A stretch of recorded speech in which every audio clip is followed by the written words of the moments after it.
കുളങ്ങളുടെയും തടാകങ്ങളുടെയും കായലുകളുടെയും തീരങ്ങളിൽ കണ്ടിട്ടുള്ള നീണ്ട തവിട്ട് നിറത്തിലുള്ള വാഴപ്പിണ്ടി പോലെ തോന്നിക്കുന്ന ഒരു സസ്യമുണ്ടല്ലോ.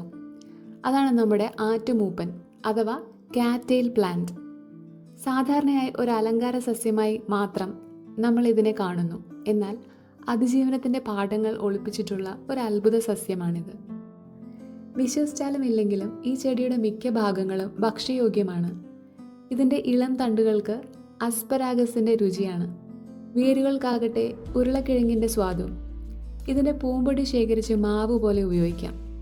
അത് പ്രോട്ടീനും അന്നജവും കൊണ്ട് സമ്പുഷ്ടമാണ്.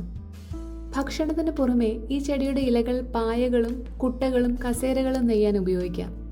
ഇതിൻ്റെ തവിട്ട് നിറമുള്ള ഭാഗത്തിലെ പഞ്ഞി ചൂടിനെ തടയുന്ന ഇൻസുലേഷനായും തീ കത്തിക്കാനുള്ള ഇന്ധനമായും ഉപയോഗിക്കാം.